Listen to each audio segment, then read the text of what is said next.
You are about to enter a world of imagination.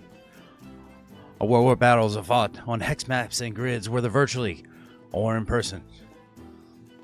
Dice are cast, swords clash, and even the toughest problems can be solved with a little ingenuity and a lot of luck. For power gamers to role players, all are welcome here. Hell, even 4th edition has a seat at the table. So with dice in hand and a heart longing for adventure, I'd like to welcome you all to this edition of Ravenloft Live. Y'all thought I was going to say Polyhedra Paradise, but no, that intro was for Cap. This whole stream is for Cap. For Captain Pennsylvania, my brother, heading out to California. I believe he's in Texas right about now. Somewhere in Texas, if I remember correctly. Cap is making a big move out west. Just like the gold miners back in the day, looking for fame and riches. Good luck to you. So there are going to be a few little differences in this stream tonight. We're not just going to do regular live reading because I have Cap's active ear. We're going to take a look at it's relative to role-playing games. Maybe not Ravenloft. I mean, it is horrific, but it's the Electric State. Electric State is a art book by Simon Steinhog, but it's a story book, and it's getting made right now into a movie for Netflix with the fine gentleman who created Endgame, the Russo brothers. I have a whole bunch of Marvel people in it. Millie Bobby Brown is the central protagonist. Chris Pratt's in it. A whole lot of people are in it, but that's not why I want to talk about it. I want to talk about it because the art book is wonderful, and it also involves a road trip across California. It's set in a alternate future in the 1990s. It's alternate. I don't want to get too much into it, but there's also a role-playing game that's coming out for it by the fine folks at Free League, and they sent me back to Kickstarter for it, and I figure, we're reading the created before you guys get crazy. Yes, we're reading the created, but there's going to be some breaks that we're going to take, and during those breaks, I'm going to take a look at the Electric State RPG, and we're going to watch a video. It's going to be a little bit of a long video, but we're going to watch a video that talks about it and gives a nice breakdown, a better breakdown than I could, of the original art book by Simon Steinhog. So we're going to take a look at that, and then we'll look at the PDF for the role-playing game. We're also going to do the next part of the created live stream, live read. So that's going to be placed into the pot to create our extra long read, and we're also going to do a new little fun thing. There's a book called Forged Darkness. You know what? Let's take a look at the book real quick, because the book's right up here. Okay, so there's a book, Forged Darkness, right? It is a whole bunch of magic items, rare magic items in the game. So I thought once a stream, maybe, because they're not really long entries, I thought we could go ahead and take a look at one item a stream. Just quick once over. Once how you do. Once look at the undercarriage. However you want to put it. we're just gonna take a quick peek at it, and we'll do one of those. If there's any that you all find particularly interesting, leave it down in the comments, and maybe we'll go a little bit deeper. By the way, speaking of the video in the comment section and whatnot, these live streams are only going to be up for 24 hours after the live stream. So I give everybody a little bit of a chance who wants to see it. But if you want to guarantee that you see these live streams, come and see them live. When are they going to happen? I don't know. Not much on schedules. So they're going to happen. They're going to pop up, and you're going to have to pay attention. You guys know how to do that. I trust you all. And if you're not here, you'll have 24 hours to catch it. But all this talkiness, this bits and fun stuff that goes on, that's all going to be cut out when the created gets released. So if you want to get in my ear and have fun, watch me flub and talk about all the extra stuff we talk about you got to be here live. So, yeah, I'm trying to think. I lost my. I had a whole sheet written up. What I wanted to talk about prior to reading, and I left it upstairs. So wait, I'm not gonna be. I'm gonna be guessing here. So let's. Oh, you know what? Let's go ahead and take a look at the. Let's turn this music's back on. Oops. Oh, dead air. It's not good, Jason. No, I went and hit the wrong music button. There we go. So that should be back on. How's the volume sound out there? I think it sounds pretty good, if not a touch loud. Let me back some of this off a little bit here.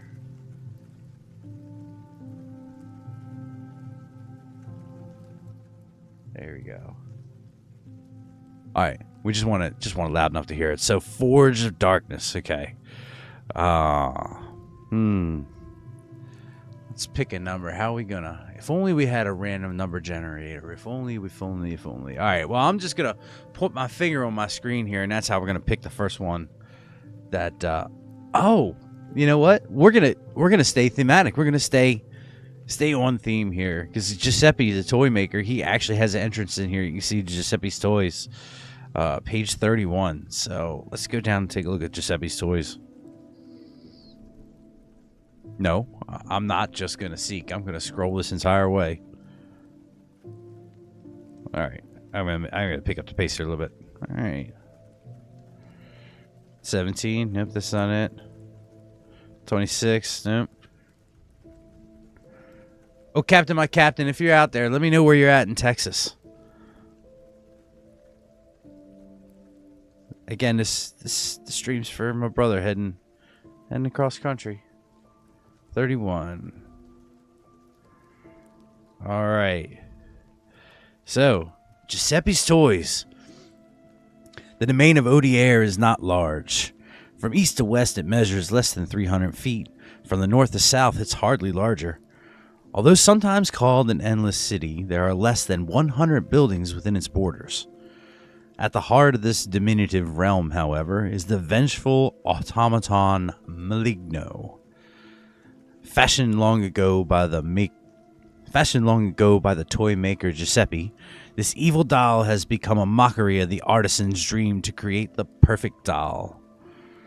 For Giuseppe did indeed realize his dream of creating the perfect doll. So perfect that it came to life. He lived his remaining long years in misery and repentance, for Giuseppe's creation proved vengeful and evil instead of loving and kind, as a boy or a doll should be, and it eventually drew its own creator under its spell. Commanded by his creation, Giuseppe fashioned an army of living dolls called carionettes that turned the adults on Odier and killed them. Transformations. Of course, there's much more to the life of a master toy maker than this sad tale. Over the decades of his life, Giuseppe crafted enough toys to fill his shop many times over. Without exception, these beautiful and delightful things brought smiles to the faces of the young and old alike. With the ascension of Maligno and Odier's incorporation into Ravenloft, however, many of these treasures became warped into evil things. This section describes the magical items originally created in the domain of Odier. In some cases, these items have been taken by adventurers who visited Odier and then managed to escape the land's grasp. In other cases, however, it is impossible to say what force transported these items from that grim domain. It may be that Maligno himself was able to cast these objects into the mist, perhaps hoping to spread his influence into other lands. After all, even if most of the toys he scattered were lost, a few surely found their mark. Like caltrops sown before an advancing army, these horrible objects would cause pain and suffering among all the adults, no matter the final outcome. Maligno. The sinister lord of Odier, Maligno is almost impossible to destroy. It is said that only fire and magic can unmake him. But the truth of the matter is, even these destructive forces will not destroy him utterly. The destruction of Maligno's body will not end this ghoulish doll's menace, for his warped spirit will simply seek out another toy to inhabit. It may be that Maligno's final destruction, however that deed may be accomplished, would also strip the following items of their enchantments. Of course, there is no way of knowing whether this is the case as long as Maligno lives. The reverse might even be true. It could be well that these terrible toys provide a refuge for Maligno's essence. And long as even one of these items remain, Maligno may be impossible to destroy. Other creations. Though only the most deadly playthings are listed hereafter, Giuseppe created many, many other toys. There have been many other mentioned that may have been found across the land of the mist. There are a great variety of animated dolls. There are also animated hobby horses shaped like dragons or chimera, a child's ball, a crystal ball filled with snowflakes. That may provide a glimpse of the future. Toys, drums and rattles, hoops and sticks, scrying alphabet, building blocks, wagons, baby dolls, and baby carriages. All these creations can be found from Maligno's workshop. There is no odor so bad as that which arises from goodness tainted. Henry David Thoreau, Walden, 1854. Let's see, which one of the creations should we look at? Let's see, we've got the dancing men, the death in a box. Can I say death? The porcelain tops, the four tops, Runaway Bay, tin soldiers, and toy nightmares. Let's look at the Jack in the Box. I kind of want to look at them all. All right. Death in the Box. Perhaps the most frightful of the toys created by Giuseppe is this awful parody of a child's Jack in the Box. Under the corrupting hand of Maligno, it has become a most sinister relic. When closed, the Death in the Box looks like nothing more than an old box, still sturdy oaken, with rusty creak planks protruding from one side. The surface of the box is skillfully painted with dancing skeletons and other macabre forms. When the crank is turned, a porcelain skull-faced clown springs from the box. The clown's clothes are torn, tattered satin like that of a harlequin. A faint odor of carrion lingers about the box. Manufacture. The Death in the Box was fashioned from a fine red oak, painstakingly sanded, painted to a bright, rich finish. He carved delicate, festive images into the wood, then inlaid the images with mother of pearl. But beneath the corrupting influence of Maligno, the painting has taken on a decidedly sinister tone. The clown's face and hands were molded of fine porcelain. The clown's clothing was meticulously sewn from brightly colored satin and fox fur. Lastly, single silver bell, said to be of elven origins, was sewn to the tassel of the cap. The spring and crank mechanism were built to endure, that the toy would operate well for years. Indeed, Giuseppe's toy mechanisms were said to rival many of those of accomplished clockmakers. But after its corruption, the toy's appearance changed. The clouds became dancing skeletons. The porcelain face became a grotesque skull, and wicked talons replaced the delicate hands. Use. This toy is operated by turning its crank. After 2d4 turns of the cranking clank and hearing its tiny macabre tune, the lid pops open and the deadly clown springs out. If used in isolation at night, the clown manifests its evil nature. If the box has been consecrated by sprinkling it with the blood of a murder victim, it will manifest its evil every time.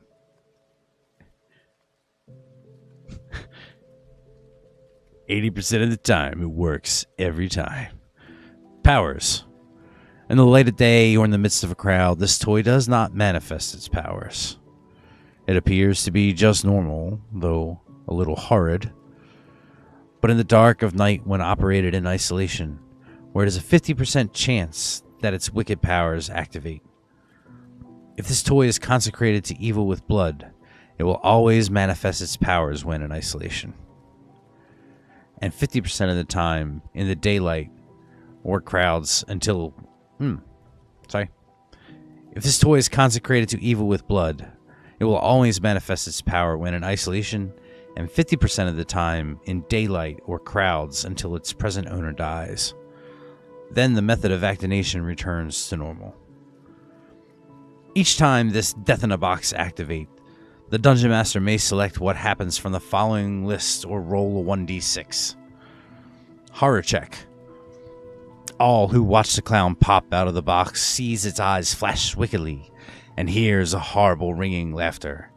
They must make a horror check. The person operating the mechanism suffers a -4 penalty to this check. Only those seeing the clown pop up are affected. Just hearing the box music has no effect.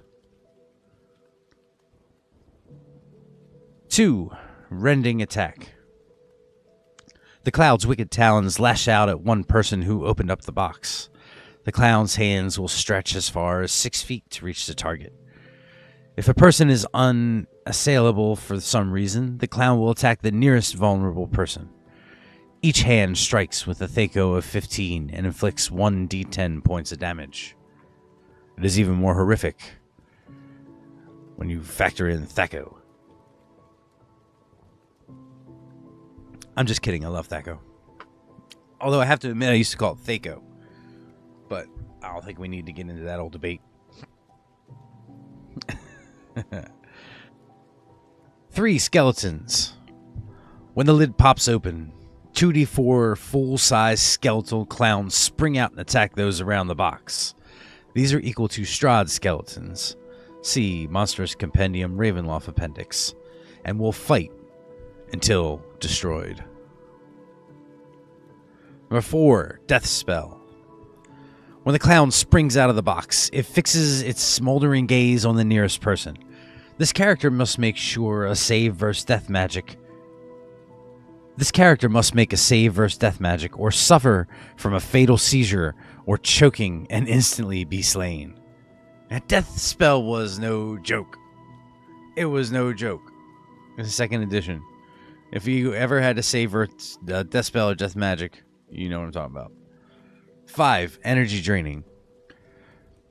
This person who activated the Death in a Box becomes charged with entropic energy from the negative material plane. The next person he touches, whether friend or foe, is affected as if by an energy drain spell. The victim loses 2 levels. 6 on a 1d6. Always stay hydrated. If you're out there and you're traveling cross country and you're in the middle of Texas and it's 7:26 at night where you're at, this is rather specific. Just make sure you stay hydrated because you don't want to pass out on your way to California. Ain't that right, Cap? Again, if you're just tuning in, my brother Cap, this is for him. He not the water, the stream, because he's traveling out to California, leaving that East Coast life behind. Oh, he's leaving Atlanta, heading for the Californian sunshine. get the wrong music going for that. But Cap, good luck traveling out to California. I'd say I miss you, but I didn't live with you anyway. So anyway, number 6 on the 1d6. The last one is number 6, nothing. The magic of the death in a box does not manifest. However, the skeletal clown still springs from its hiding place, possibly frightening an unsuspecting onlooker, causing a fear check. So, even the nothing in Ravenloft could still end up causing a fear check. Brutal. Failure results in the witness trying to flee, or if unable to flee, he suffers a penalty of -2 to all rolls and armor class checks. Spells face a chance of 25% minus the caster's level to misfire. For more drama, the DM I love it. For more drama, the DM may wish to have the victim make a system shock roll or feint. Can we stop a second here and appreciate how a roll of nothing on a dice for a DM still could possibly cause a fear check, which could lead to all kinds of negatives for spell casting, spell misfire, and possibly make a system shock check, and could possibly feint. And that's considered nothing happening. Ravenloft did not care. There was... I mean... Yeah, I'm not going to get into all that. Curses. Curses. While many would argue that the powers of the death in the box constitute curses, the magics of this foul toy are every bit as dangerous to the user as it is obvious manifestations of evil.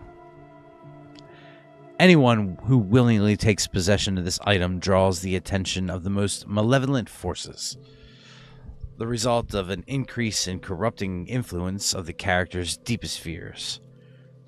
Thus, any powers check that the character is called upon to make while he owns the death in the box, whether that object is currently on his person or not, is doubled. Man. Any powers check that the character makes, whether the object... Damn. So if you have to save against like a 10% powers check, it'd be 20. It's brutal by holding it. But, you know, don't go messing with Decay Jack in the boxes. You won't have no problem. I think that's one of the bits of life lessons my grandmother told me before she opened up a box that, you know, you had to twist it and it locked in. I don't know. It's some weird box. But anyway, destruction. Like the body of Maligno, the death in the box is only vulnerable to magic or fire. However, only certain forms of attack will actually destroy the toy. Most attacks will leave this foul toy unharmed. Those burdened with the death in the box must perform a wearisome amount of research before they learn how to destroy it. Only the fires of Mount Doom, only the flames of a funeral pyre can permanently harm the death in the box. Other blades, no matter how intense, have little effect. Other blazes, no matter how intense, have little effect, for the toy reforms after such damage. Only certain spells will affect this toy. The powerful Sun Ray and Energy Drain spells are effective against the death in the box. If either of these spells is cast upon the toy, it will crumble into a fine dust and forever be destroyed. Other usually destructive spells malform or apparently damage this toy. Other usually destructive spells may form only... Malform? Other usually destructive spells may damage this toy, but after 5 turns, the death in the box will reform. Legends. No. In the year of Grey Worm in Falkovnia, court records report that the burning of a witch, a young lad, accursed... In the year of Grey Worm in Falkovnia, Court records report the burning of a witch, a young lad accused of slaying his playmates with black magic. Though the boy swore that he had caused no harm, and that the foul deeds were performed by his toy Jack-in-the-Box, the courts found him guilty and the execution was carried out. Investigation found that those who had died bullied and beaten the lad, publicly humiliating him time and time again. When the child came into possession of the purported murder box from a mysterious benefactor, one by one his tormentors either disappeared or died horribly.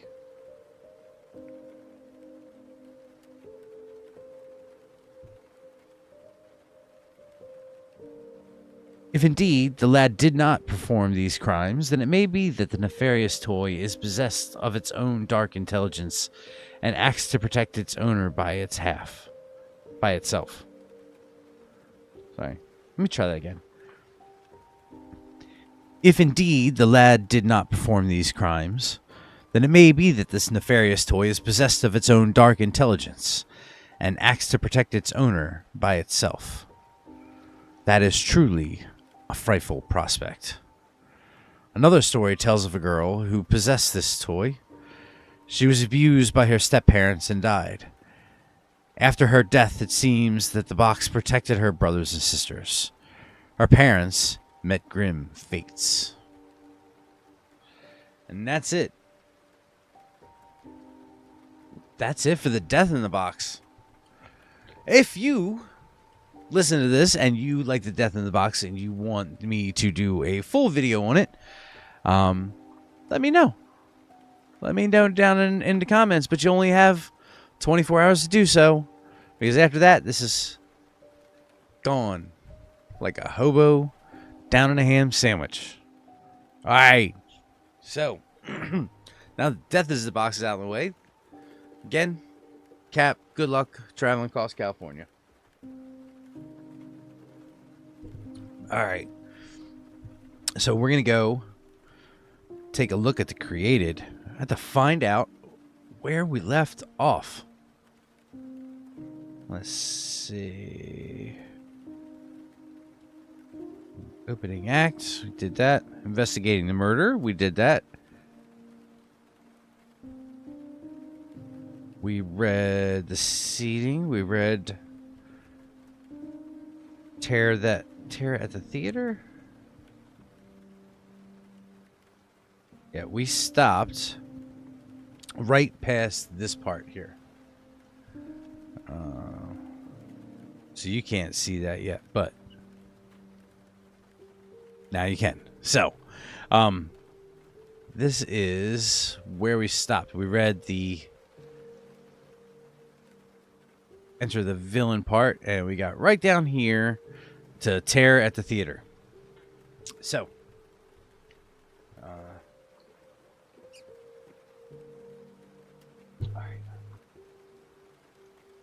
Let's see. So, all right, we are going to get ready to do. Then this is the part that, congratulations, you made it to the part where this is going to be in the actual video. So, I have to try to nail this, so I have very little to do in editing. I don't like editing these. It's not stimulating editing these together. So I like to try to just get through them as quickly as possible. So if I can do them without having to edit, I'd love to get to that point. So, all right, without further ado, Terror at the Theater, our next reading of the created. Terror at the Theater. At sunset, a puppet show is planned at the Selco Theater. It is most likely that the PCs will attend the show after calming Maria Sortino. Remember, they were invited either by Sophia or Antonio. If they do not, however, have Aldo collect them after he is contacted by a man named Gerardo. At the start of the show, Giuseppe introduces himself, then Figlio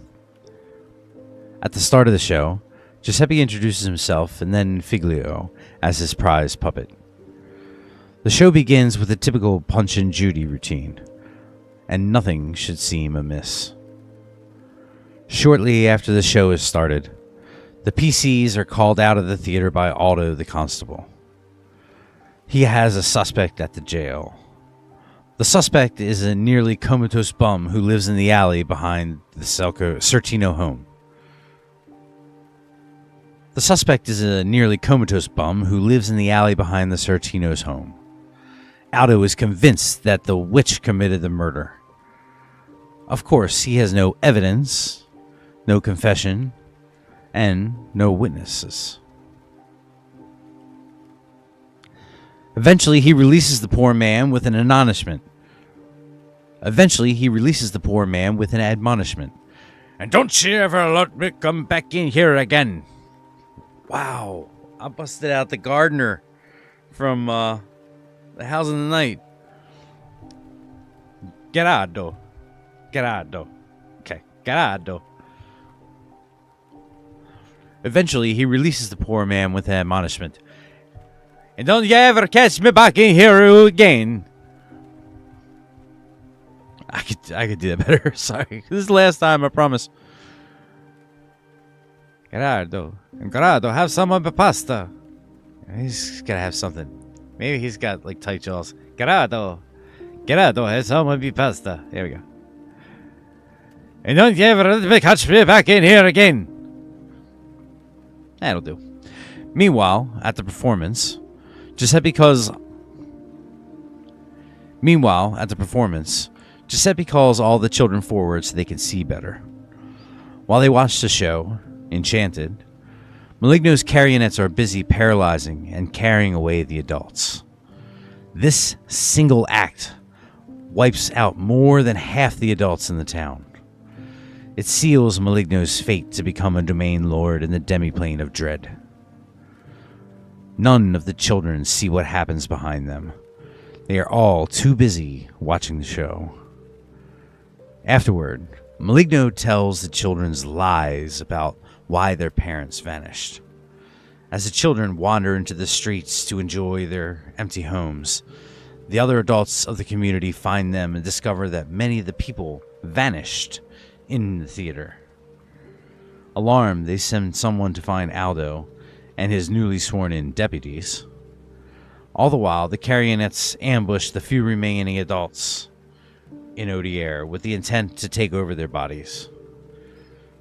A man named Gerardo busts into the constabulary where Aldo and the PCs have just finished interrogating the suspect bum. He cries, "The show at this Hellcourt here tonight. Some things have happened. They've all vanished. Only the children are left. You have to do something. He urges Aldo and the PCs to go to the theater and find the missing people. He will guide them to the theater if they insist, but he leaves for home as soon as possible. When describing the streets, remember that it is now always nightfall. The streets are dark and empty and hazy. Lamplights on the street corners, held aloft on lamp poles, flickered gently, shedding a soft radiance in a small circle. The buildings are mostly dark. A few show a single lamp in the window, but they are empty, as if someone has hastily left. The cobblestone alleys are devoid of people. This is the way Odier looks for the rest of the adventure. The sun will never again rise here, and there is no moon. A thin haze limits the visibility to about 120 feet. Beyond that, the street lights can't even penetrate. From this time forward, the streets of Odier twist in on themselves. See map on the cover of the domain description, page 4. All roads lead back into the town. For anybody watching, I may cut this out, but just again to show you what that looks like, I'm just going to grab my physical copy here. Let's see. Just want to make sure all roads lead back into town. Okay. Make sure I'm in the right spot. All right, let's get back to here. Da da da da da da. Here's the created physical copy. On the back, you see the DM's map of Odier. So in this color coding here, when you do yellow and the players walk down this alley, they come out up here and come down. Same thing, they walk over this way, go through blue. I'm trying to look at it in reverse. They come here and go down. So this is it. This is the entire map, the whole area. So now once they're in there, it may not seem like a lot, but there's so much you can do in just that little area. It's a really fun playground, and that's also why this makes for such a good one-shot. Because once you have this down, you can plunk this down. There's not a whole lot of options, not a whole lot of locations, and a lot of the situations that you get into, once you understand how the carionets work and how Maligna works and like the process, it's almost like a condensed version of I6 in a way, because you can play it different each time. I like to play around with the locations for the needles. There's a few things you need in game to get your body back, because your body gets taken from you at one point. Oh, spoiler alert. But I imagine if you're here listening to this, that you're probably more in line with being a DM or just listening for the story. And we can't get through these things without spoilers. It's just not going to happen. I'm like presenting you everything that's in the book. But I'm also offering commentary on it, so it's not copyright infringement. Morally gray? I don't know. All right. Yeah, so it's really good for one-shots once you get it down, because you can just create new things in there. All right, so let's go back. Excuse me. All righty.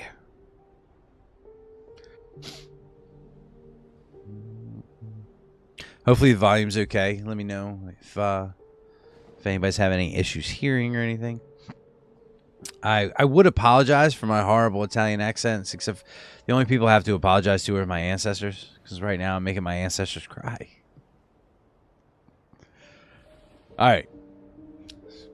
NC. Investigation. When the PCs arrive at the theater to investigate, they see a darkened building. A hand-painted sign above the door reads, "Giuseppe, the Puppet Master, performs tonight." To the side doors. The two side doors are locked, although they can be picked. The large double doors are currently unlocked. The children are all gone. The adults have been done away with, leaving an empty theater. Empty, that is, except for Giuseppe and the carionets. If the PCs attend the beginning of the show, they will immediately recognize Giuseppe and Figlio. And this is the part, the DM's text that gets read to the players. Inside of the theater is dark. Rows of empty benches in the face of the stage at different... Take two. The inside of the theater is dark. Rows of empty benches face the stage at different angles. Illuminated in lantern light on the stage is an old man wearing a well-worn finery, standing next to a puppet. Standing next to a puppet theater that has been erected on the stage. A wooden puppet stands motionless in the puppet theater, strings stretched taut. The old man startles as if he notices you. Fear sweeps over his face as he cries, "Stop them, Figlio! Don't let them get to me! Don't let them get to me! Not to my boy! Not to my boy!" The wooden puppet's head snaps up. Its eyes swivel to seek you out. It shrieks, "Carionets! Attack the trespassers!" And chills sweep your spine. Suddenly, small shapes swarm out from under the front rows of the benches. Each puppet is a string. Each puppet with strings hanging behind it on the floor. The lantern light glints off the vicious little blades and sharp needles that they carry. What had done to my boy? Not to my boy. My boy's sweet to my boy. My wooden boy. Oh, get roasted by my own family. The Carionettes were seated under the row of benches closest to the stage, listening to Maligno, or Filiglio, as Giuseppe insists on calling him, and Giuseppe. I read that again. The Cariots were seated under the row of benches closest to the stage, listening to Maligno, or Feligno, as Giuseppe insists on calling him, and Giuseppe. Seeing Maligno in the wave of animated marionettes is cause for a horror check. While the characters battle the Carionettes, Giuseppe sweeps up Maligno and flees through the door out the back of the stage. He is out of view almost immediately. It is possible that the PCs will have a chance to shoot arrows or some other missile weapons, sorry. It is possible that the PCs will have a chance to shoot arrows or some other missile weapons at Giuseppe. Regardless of how much damage they do, the old man isn't killed. If Giuseppe loses all his hit points due to his wounds, a squad of Carionettes carries his unconscious body away. Carionettes, 12. Alignment, chaotic evil. Intelligence, average. AC, 6. Movement, 6. Hit dice, 2. Hit points, 10 each. Thaco, 19. Number of attacks, 1. Damage, 1. Special attack, paralyzation, possession, DM fiat. Special defense, immune to poison, cold, electricity, mental spells, and player machinations. Magic resistance, nil. Size, tiny, 6 inches to 2 feet tall. Morale, fearless, 20. XP, 975.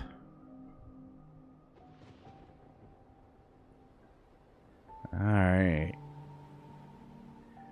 Interlude. We're gonna read another page or two, and then we're gonna take a little bit of a break and shift gears into taking a look at the electric state. If you're still with us, Cap. So, hopefully you're still with us. If you're just joining us, the stream is dedicated to my brother, Captain Pennsylvania. I dare not drop his real name on stream. My silent partner, Ravenloft. One of my best friends. He's traveling across country, going from Georgia to California. He's currently in Texas, last I checked.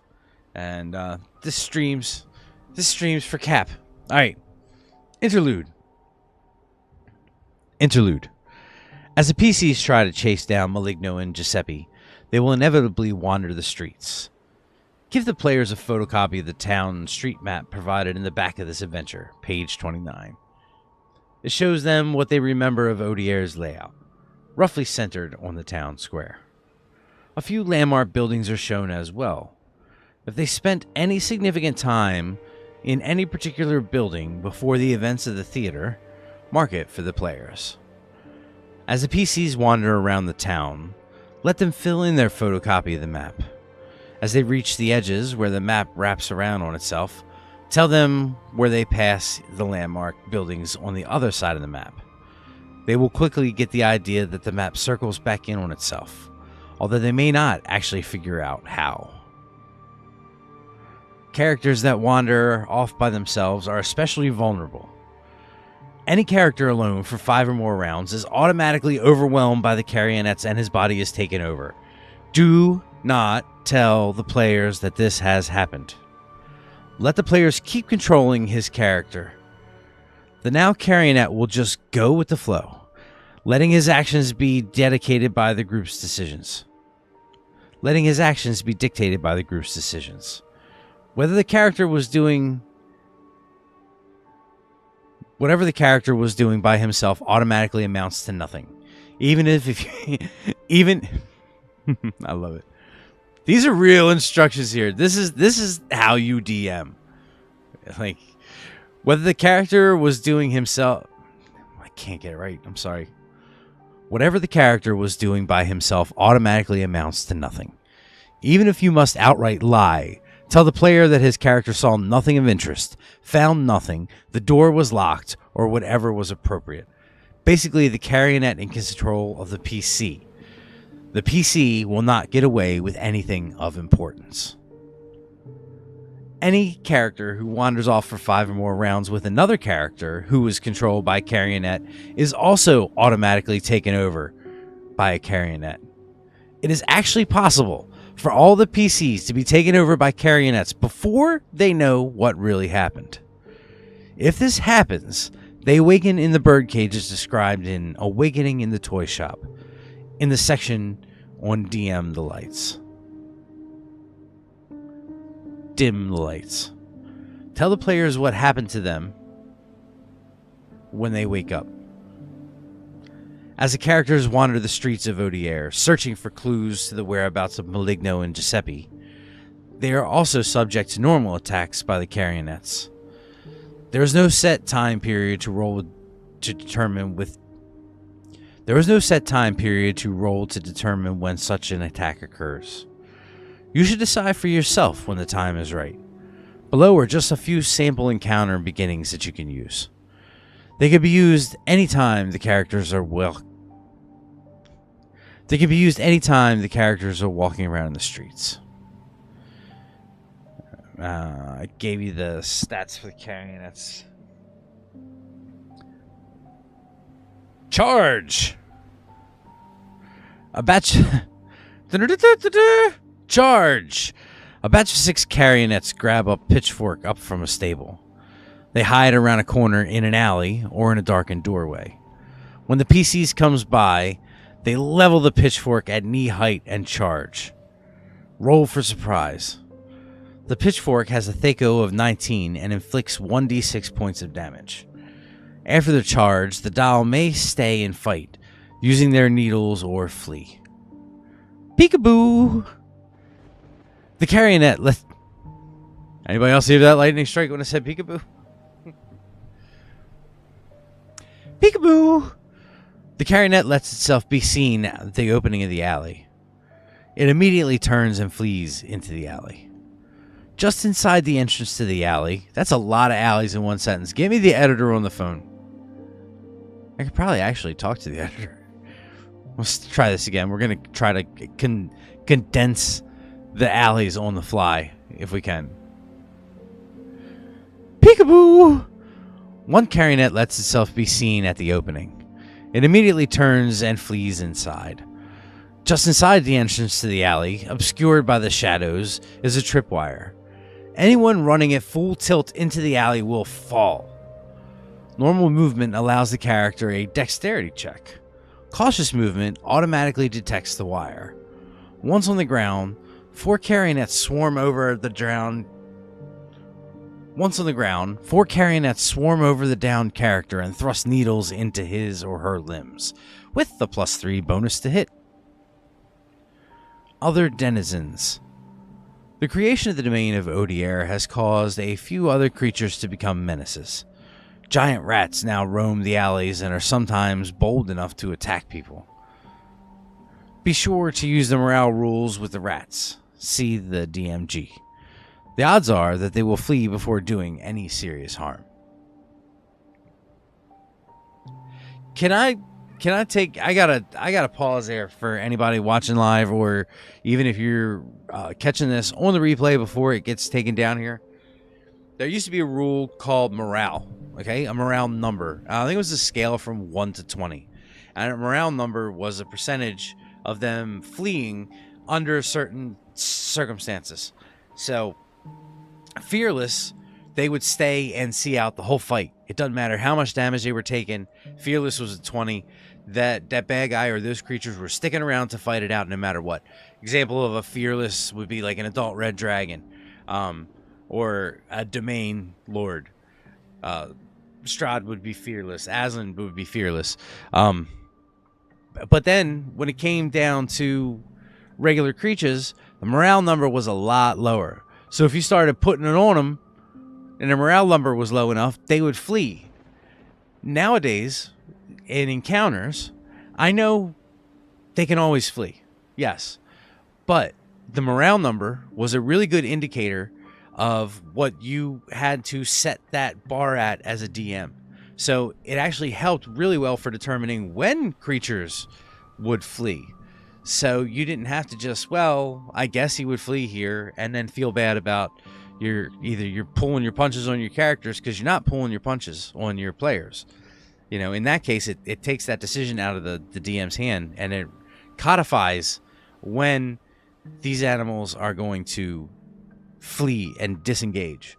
And I think it's a rather simple system that could probably be imported wholesale into 5th edition if you guys are interested in seeing the rules for morale. I could probably, if you're interested, let me know you're interested. I'll find a way to get them out to you. I don't know if I'll do a whole video on them, but I'll find a way to get the morale rules out to you and how you could use them in your 5th edition games. So, all right.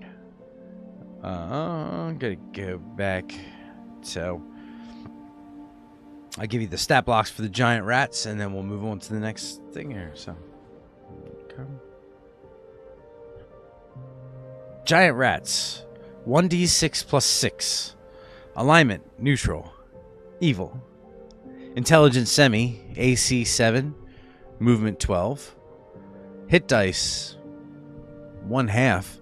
Hit points 4. 2, 3, 1, 2, 3, 4, 4.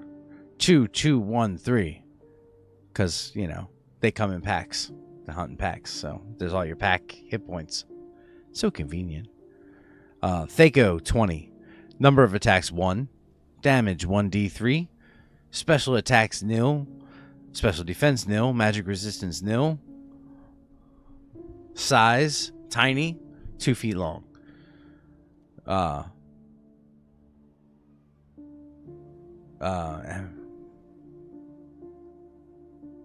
Morale, jeez, we just talked about it. I just went in the you just watched somebody go into vapor lock over that. Morale, unsteady, 5, which means they have, that's the number we talked about, 5. XP, 15 each. So yeah, that what I just if that's D20, it wouldn't be that hard to figure out what you would need in order to stick around. You would say he'd have to roll 5 or under if I was to do that. If I was to just port that system over. All right. Runaway carriage. The carionettes have runaway carriage. The carionettes have commandeered a carriage from the stable. The carriage has 2 horses, each with a carionette clinging to its mane. Another carionette holds the reins on the driver's seat. 4 more stand atop the carriage, ready to leap upon the PCs as they go by. Since the carionettes are lousy coach drivers, they have little control over the horses. The PCs first hear the clatter of hooves and wagon wheels coming towards them. Then the carriage bursts out of the hazy, shrouded mist, careening towards the PCs. Any PC who declares he is seeking cover can automatically avoid the horses. Any PCs who tries to remain in the street, even for a single round, must make a saving throw versus breath weapon to avoid being trampled. Being trampled causes 66 points of damage. This could well kill a character, so if you wish to avoid that result, have a character be reduced to 1 hit point instead. Children. There are frequent encounters with wandering children. Most are just playing in the streets. None are in any danger. Boarding party. A band of 7 carionettes tied strings to lampposts and are waiting nearby on roofs. When the PCs are in position, the carionettes will launch themselves and swing down onto the PCs. The puppets are, of course, wearing pirate hats and eye patches. As it swings, each dial holds a silver needle forward like a lance, with a Thaco of 20. The force of the swing allows it to do 1 point of damage, as well as a possible paralyzation. Sorry. Each puppet that scores a hit has a 50% chance of clinging to the PC. Once there, it automatically hits for 1 point of damage, or can attempt to paralyze a limb with a normal attack. Ankle biters. A horde of carionettes, 10, swarms out of a sewer hole as the PCs come across it. The puppets race up the characters and attack. One carionette per PC attempts to climb its victim's back, using its climb walls ability. All the other carionettes attack the legs of the PCs, trying to parallel. I strung that out too long. One carionette per PC attempts to climb its victim's back, using its climb walls ability. All the other carionettes attack the legs of the PCs, trying to paralyze them. On the second round of the combat, the carionettes on a PC's back will attack his or her arms, trying to paralyze those limbs. Shadowed. The PCs hear noises on a roof from a nearby house. Annie, looking up from the street, sees a tiny man-like shape nimbly scooting across the roof. There is no combat in this encounter, but the sight of the carionettes following the characters around should give them the creeps. It's all about setting that atmosphere.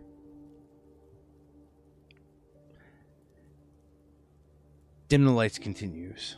Give me 1 second here.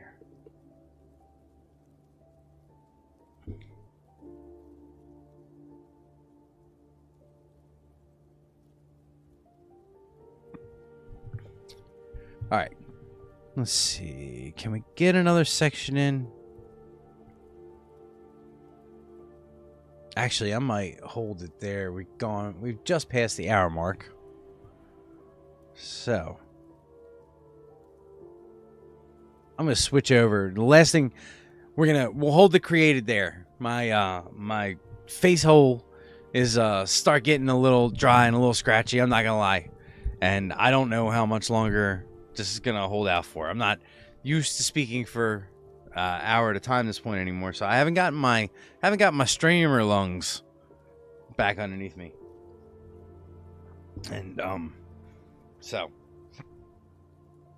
I'm probably gonna hold the live read there, but I do wanna I'm gonna take a little bit of a break because we're gonna take a look at the Electric State RPG, but I want to give you guys a little bit of a primer, so I want to run this video that is going to explain what the Electric State is a lot better than what I could explain to you in a couple minutes. Thanks, Cap. Oh, good, you're here. Okay, great. Then Cap, I definitely want you to listen to this. So if you weren't here, I might have not played it, but now that you're here, I want you to listen to the synopsis of the Electric State, and because we're gonna take a look at I'll introduce the content creator here. It's called Curiosity Archives. Curious Archives, sorry. And let me just switch to this window here. Brought to you by YouTube. This is a synopsis video called "The Breathtaking Horror of the Electric State," and I'm gonna let this play so you guys can listen to it. This is gonna be a primer on the Electric State because right after this, we're gonna take a look at the RPG, and then I'm probably gonna get my kids to bed, and then we'll see if I get back to streaming or if I jump back on to editing the House of the Night, which I'm just about finished stitching together because that'll be released as one big long. I think it's 2 hours and 40 minutes worth of reading, and it's just gonna be released on one big video. So I'm actually finishing up editing that. So we're gonna start this. You listen to this. I'm gonna listen to this. We're gonna watch this. I'm gonna get a little bit of water, and then we're gonna come back and we're gonna talk about the Electric State. So without further ado, here is the Curious Archives video, "The Breathtaking Horror of the Electric State."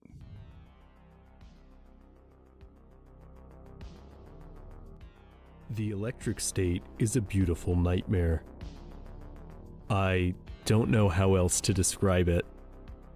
I could say it's an art book by the brilliant artist Simon Stålenhag that explores an alternate version of the United States in the late 90s. This is true. I could say it's a story where a young woman and a small robot venture across a ruined landscape littered with the skeletons of terrifying machines. This is also true. I could say it's a poignant warning of how runaway consumerism can have apocalyptic consequences. This, I believe, is true as well. Yet none of these descriptions tells the whole. So, for this entry into the archive, I'll dive deep into this masterpiece of sci-fi world building. And like my video on Stalinhog's other series, Tales from the Loop, you can purchase the art book using the links in the description. Now, let's enter the world of the Electric State. The Electric State begins in 1997, with a mysterious girl and a strange yellow robot venturing across the Mojave Desert, moving towards their distant destination somewhere on the western coast. Much of the Electric State is centered around their journey through the collapsing nation, turning the narrative into a kind of apocalyptic road trip. This strange duo forms the emotional core of the art book, the beating heart of a world where everything is increasingly mechanical.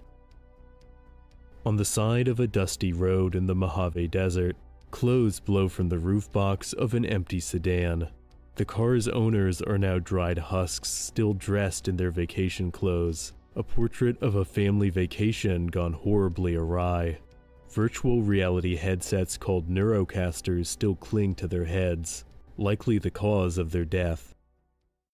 Manufactured by the company Sentry, neurocasters are a reoccurring visual in the Electric State.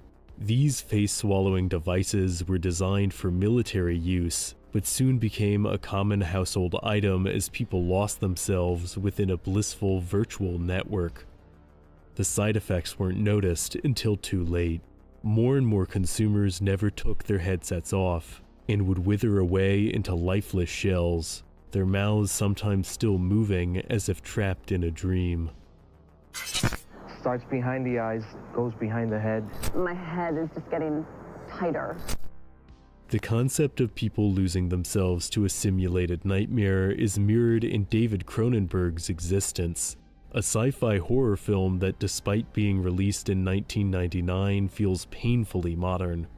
Like the Electric State, Existence is an unsettling meditation on how technology shapes and manipulates human beings, where virtual reality offers no salvation but oblivion.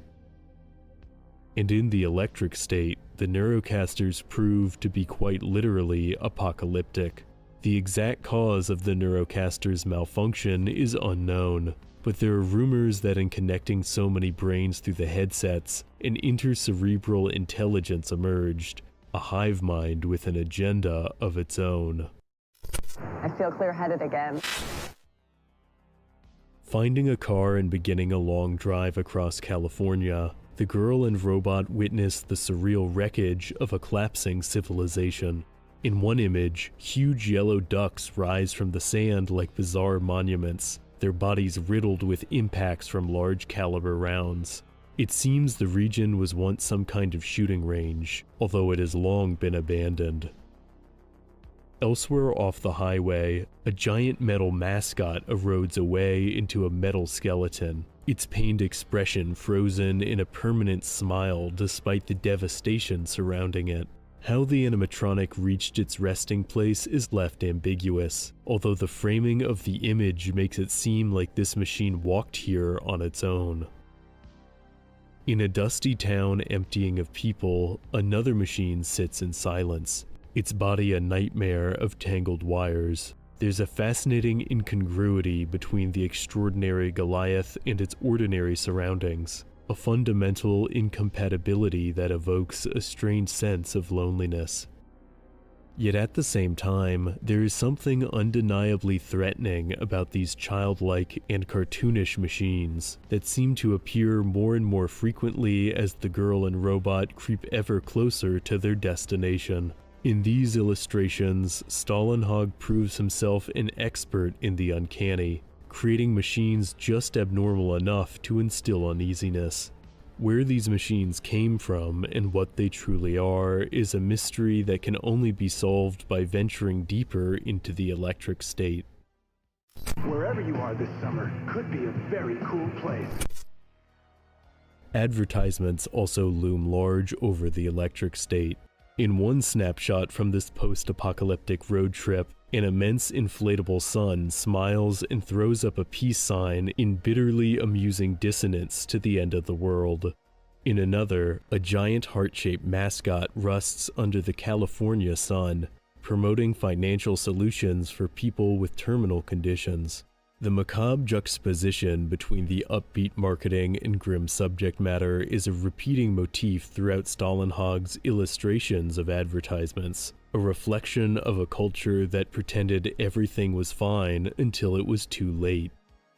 On a passing billboard, a slogan proudly proclaims that Neurocasters win both design awards and wars, showing that warfare is seen as just another opportunity for marketing. And given the devastation the Neurocasters caused, there's a grim, unspoken implication that this advertisement would have been taken down if there were anyone left to do so.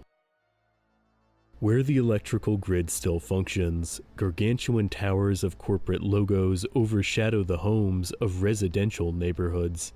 These literal monuments to suffocating commercialism cut through the fog, with Stalinhog's exceptional eye for atmospheric lighting making the scene particularly melancholy. Cities like this echo the visuals of sci-fi films like Blade Runner, whose iconic setting is similarly awash with neon light from skyscraper-sized advertisements. There's an undeniable familiarity to these striking visuals. The invasive billboards of the electric state in Blade Runner are exaggerations, but not by much.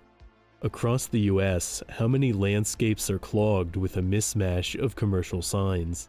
How many major cities overload the senses with a blur of fluorescent advertisements? The United States that the electric state depicts is a nation seen through a cracked lens, where the specifics are distorted but the overall impression remains uncomfortably close to reality. One piece of media that can help us better understand the electric state's relationship to reality is the sci-fi pixel art game Norco.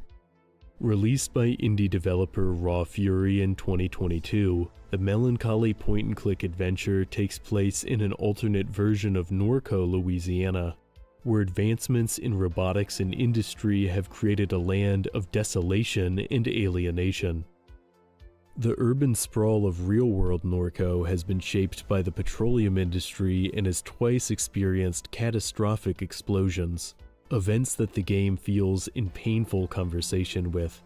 There are moments where the pixel art fades into live-action footage of the region, blurring the line between fiction and reality. Like the electric state, Norco's vision is both unfamiliar and recognizable, a long-lost acquaintance you come to recognize the more you speak with them.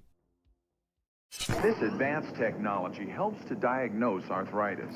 But to effectively relieve the minor pain of arthritis, use this. As the girl and robot continue their journey, they spot crowds of people wandering through fields, the red glow of their Neurocasters like giant, unblinking eyes. These silent masses seem to no longer have a will of their own, having themselves become drones piloted by a mysterious intelligence. So if you look, I'm going to pause it there. If you look, you can see up here and there, those are all people with Neurocasters on, and they're basically used as the brain stems for these giant inorganic creatures. So I don't want to give too much away, but you know. So let's keep going. In the mists mists of the western coast, they work to assemble a disturbing new class of machines. Glimpses of these monstrous mechanical beings appear throughout the electric state. In one piece, a smiling face peers out from the darkness of an abandoned barn. See, it's on brand for tonight. Creepy dolls. Look at that. That thing is creepy looking. Something about the image pulls you in, making you curious about what the rest of the creature looks like. A monstrosity. Later in the electric state, we get a better look at these incomprehensible beings. A titanic drone looms over a parking lot, its face and raised arms scavenged from an old advertisement animatronic. Bundles of cables pour from its head like the tentacles of an octopus. spilling down to the ground. A crowd of Neurocaster-controlled onlookers watch the tentacles slither across the asphalt and into a parked minivan, witnesses to some dark ritual. While these monsters of wire and steel are nightmarish, there is a quiet awe that some of these pieces evoke, like wandering into the forest and coming face to face with a gigantic animal. Witnessing these beings can instill a kind of dark wonder in the viewer. The term eldritch comes to mind, a word used to Yeah, if that's not an eldritch being, I don't know what is. Like, looks like it could be Cable's great grandkid. If y'all don't know who Cable is, just take a look. X-Men. describe something otherworldly or incomprehensible. In this regard, these beings are reminiscent of the unfathomably vast, shambling terrors glimpsed in films like The Mist, which instill a similar mix of dread and wonder. Stalinhog also experiments with light and condensation in many of these scenes, creating portraits that Stalinhog is seriously my new favorite modern artist, right next to Johan Egerkens, and both of them have contributed via Free League to the role-playing game hobby. So Egerkens has done Vaesen, and he has also done the principal art for Dragonbane. So they're my two absolute favorite artists nowadays. feel like you're looking through the rain-soaked window of a car. The blurred light imbues these otherwise unsettling scenes with a kind of nostalgia, bringing you back to a time spent looking out the car window as a child, watching the world distort through droplets of rain. In scenes like these, it almost seems like if you shut your eyes, the apocalyptic devastation will fade away. A massive Neurocaster network tower casts red light into the fog like a grim lighthouse, making this region feel all the more like a gothic nightmare. Yet perhaps even more notably, this section of the Electric State is set within Marin County, California, the same region as the 1995 sci-fi horror film Village of the Damned. Directed by John Carpenter, the film tells the story of a group of creepy children with creepier haircuts, who are connected to each other via a hive mind. A remake of a 1960 movie of the same name, both stories explore the loss of humanity to a collective intelligence, a concept that is similarly central to the Electric State. Your family could take advantage of this exciting new world, like ours has.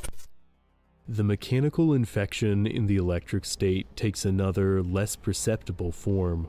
Yellow service robots waddle across the roads as the girl and robot drive onwards, hauling massive cable rollers. These machines spread a dark network of signal wires across the United States, connecting more and more regions to the Neurocaster hive mind.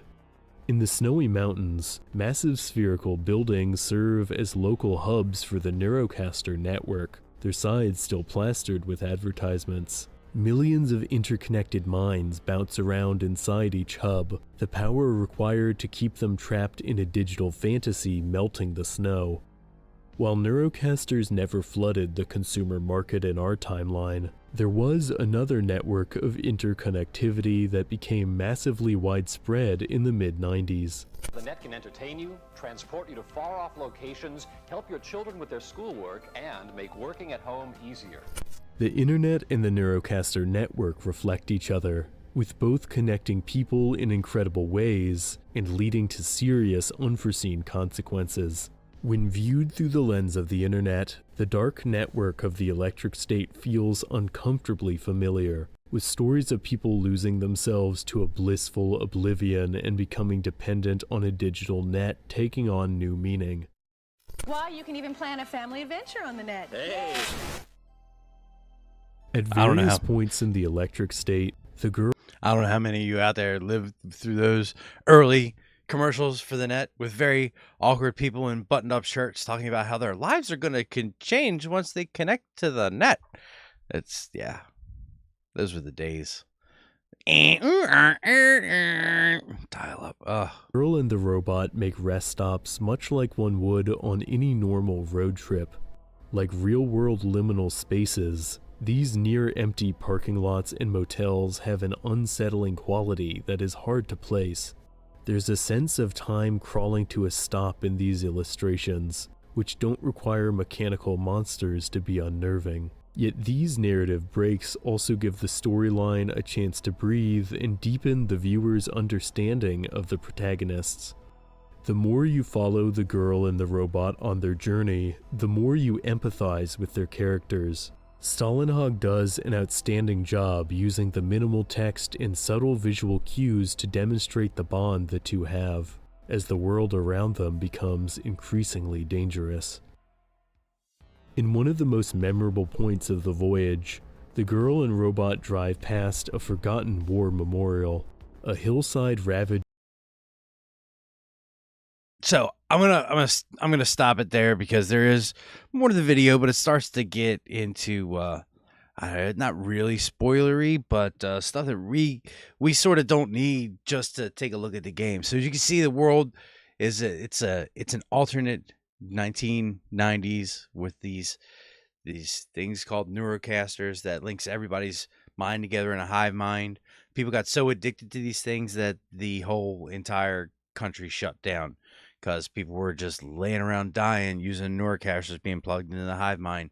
But what happens is there's this consciousness that's built inside of the system, and it's created by all these people's minds being linked together. Because if you think about it, each person's brain has billions of neurons in it.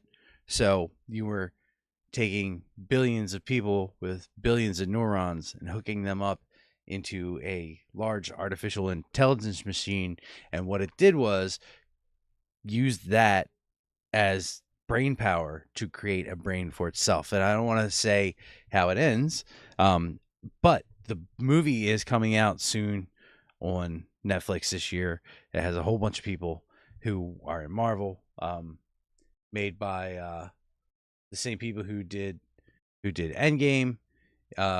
It promises to be a really, really good movie, and I'm really looking forward to it. But they also have an RPG, which I backed in Kickstarter. So now, having this as background information, we're gonna take a quick look at the RPG. Let's go here. Let me close this window. Let's see, where is that window? Oh, it's the next one. It's the window I have marked book, which is incorrect. So this is the cover of the PDF, and it's the Sonic. I think he's a Sonic the Hedgehog looking guy, but he was probably some other sort of mascot that was turned into a sentient machine.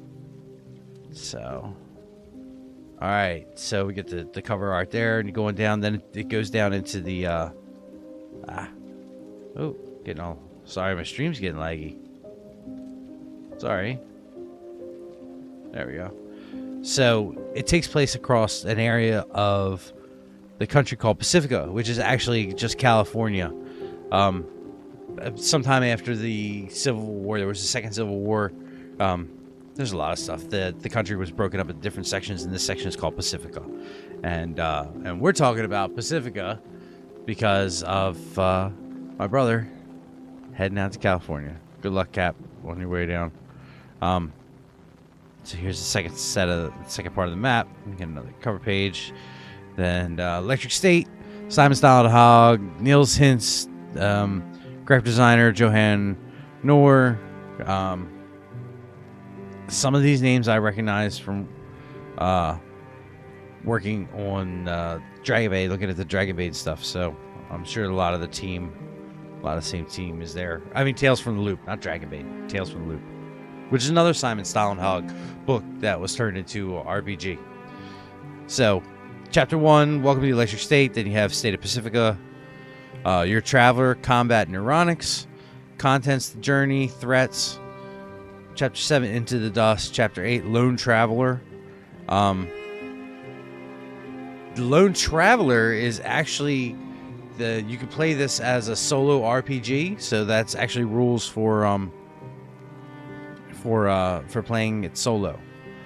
So we'll just quickly take a look at just generally gameplay and stuff like that. So scroll down here. Welcome to the Electric State. But what we're doing isn't civilized. I know that. But I know it must have happened to you too. Like me, you must have woken up one day and suddenly realized the inevitable. We no longer live in civilized times. Ooh, baby. Imagine Chris Pratt saying that. There's a person hooked up to a neurocaster, and if you look closely, you can see his face is mummified. So, yeah, he's clearly been standing there a long time. So, torn apart by a second civil war, all but a few Americans find escape in the blissful neuronic network known as the Electric State. Outside of this virtual paradise, the wrecked hulks of battle drones litter the countryside, heaped together in a loom of trash tech from the consumer society in decline. Yet, full of wonders as the virtual world is, real journeys must be made. This game is about those journeys and those travelers who, for their own reasons, must complete them at any cost. In doing so, they may have to enter the Electric State in hope, unlike so many others of their countrymen, they do not become trapped by the parasitical world. The game is not about the goal, but the journey, what the characters experience and how it changes them. This is a game of exploration, one in which not only physical topography is crossed, but also the interior of the self. Each of you will answer this. What would I do as the world collapses around me? So as a game master and two or more players, you all need to run the Electric State. You and your friends need to decide who's a GM, yada yada. You know that. If you bought the book, this is probably you. I'm just going past some of that. It comes with the ubiquitous safety tools. The Electric State takes place in a dark world with many situations that raise issues relating to personal morality. That said, this is still a game, and no players should be forced to deal with topics they find distressing in real life or that make them feel unsafe at the table. To make sure make sure everyone is having fun and feeling safe, recommend that you use safety tools before the game and after the game. Pre-game discussions about lines and veils for the subjects that are off players. Yeah, so safety tools are useful. The game is set in an alternate version of the late 1990s we know from our world. The year is 1997. After a period of great turmoil, civilization is irreversibly crumbling. It's in the nation of Pacifica, compromising once was the state of California. People do whatever they can to ignore the slow-moving apocalypse unfolding around them. They also have compelling reasons to avoid dwelling on the past. The decades of conflict and war led to this downfall aren't something that anyone wants to remember. Pacifica is described more in detail in the second chapter. For now, just imagine 90s America, slow-motion freefall, and most citizens are deer in the headlights of Armageddon. This game takes place in the world where 90s brought a strange and horrible apocalypse, along with the pop culture anchors we remember. A part of playing the game is digging down in nostalgia into the pop culture kitsch and listening to Nirvana, Dr. Dre, Robin, and Nine Inch Nails. Imagine a road trip in an old Dodge Caravan where the travelers sit in the back seat drinking Jolt, playing Punch-a-Bug, as well as every Volkswagen drives by. So not only is this game set in an alternate 90s, we're going to listen to real 90s music when we're playing. Sorry, let me turn it down a smidgen. So look on a little bit. It gives a primer on the Civil War, neuronics, strange events that happen, and lingering hope. In this book, you'll find all the information that you need. Chapter 2 is a description of the world, the Electric State, an overview of the historical events that led to the present situation, and some key locations of Pacifica. Chapter 3 describes how you create your traveler and how to use their attributes to roll the dice. I imagine this runs on a modified, what's the system that they use? It's the D6s. I can't remember what the name of it's called. Chapter 4 gives you rules on combat and other hazards, as well as rules for using neurocasters to enter the electric state. Chapter 5 includes tools to help the GMs plan the traveler's journey and to create the stops for the traveler visits along the way. Chapter 6 is full of examples of threats that might harass your traveler at the stops. There are descriptions of dangerous cults, government oppressives, sentry agents, monstrous drone growths, and more.